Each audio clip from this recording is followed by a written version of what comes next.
मंदिरों के अंदर, संतों के अंदर, साधुओं के अंदर क्या ताकत होती थी, उसको आज के समय में हम लोग भूलते जा रहे हैं। जिस वक्त अंग्रेज हिंदुस्तान में आए, आप लोगों को नहीं पता हो तो याद दिलवा दूं, सबसे पहली जो क्रांति, आप लोग तो क्रांति के नाम पे 1857 की क्रांति को जानते होंगे, उससे भी 100 साल पहले 1757 में जो सबसे पहले हिंदुस्तान को बचाने के लिए क्रांति लड़ी थी, वो हमारे सन्यासियों ने और फकीरों ने लड़ी थी। अंग्रेजों ने जब बंगाल के अंदर कब्जा किया, कब्जे के बाद उन्होंने जो क्रूरता शुरू की, हमारी बहन बेटियों का अपमान करना,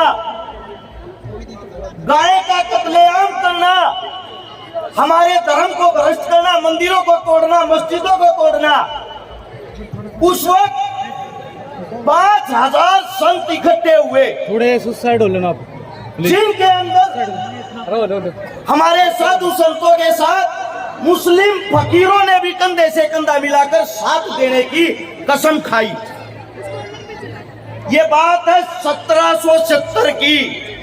उन 5000 फकीरों ने उन अंग्रेजों को वापिस भागने पर मजबूर कर दिया था। लेकिन हिंदुस्तानियों के अंदर आज तक एक कमी रही है, हम कभी भी अपने इंसान का साथ नहीं देते, उनकी टांग खींचते हैं। अंग्रेजों ने घोषणा कर दी, जो भी साधु संतों का, मंदिरों का, मस्जिदों का साथ देगा, इनके द्वार पर जाएगा, उनको गुलाम बना के विदेश में भेज देंगे और उनकी बहन बेटियों के साथ करूरता के साथ दुर्व्यवहार करेंगे। ये बात सुनते हुए आम जनता ने हमारे साधु संतों का साथ छोड़ दिया। साथ छोड़ने के बाद वे 5000 आदमी अपने बलबूते पर, अपने दम पर उन हत्यारे अंग्रेजों के साथ 30 साल तक लड़ते रहे। 30 साल। सन 1800 में जाकर कहीं वो आंदोलन समाप्ति की तरफ हो गया, क्योंकि जो हमारे देश की आवाम थी, जनता थी, वो हमारे संतों की ताकत को बढ़ा नहीं सकी।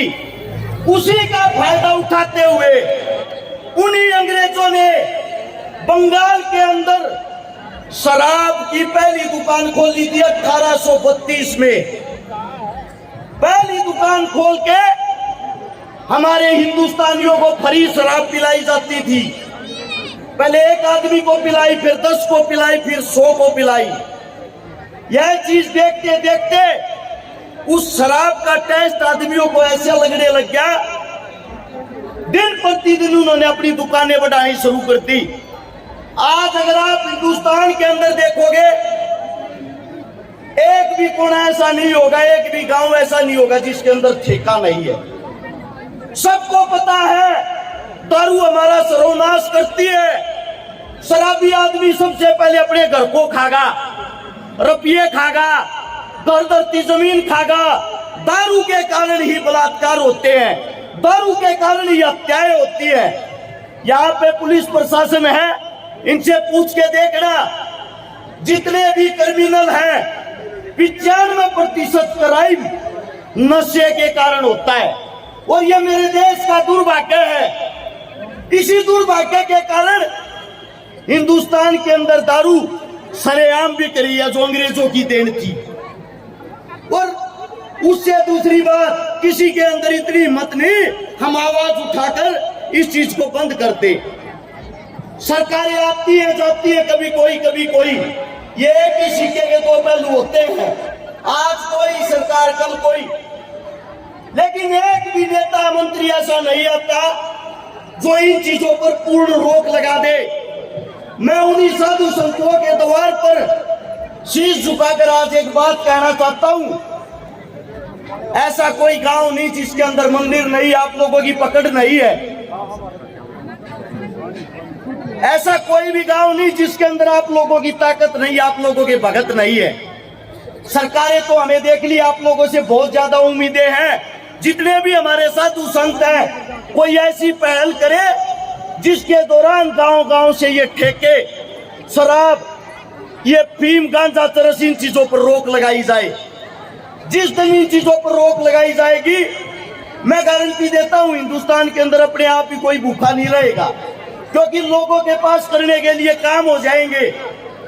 और मेरे मुख से कोई गलत शब्द निकला हो, कोई गलत बात निकली हो, हाथ जोड़कर माफी चाहता हूं, क्षमा चाहता हूं।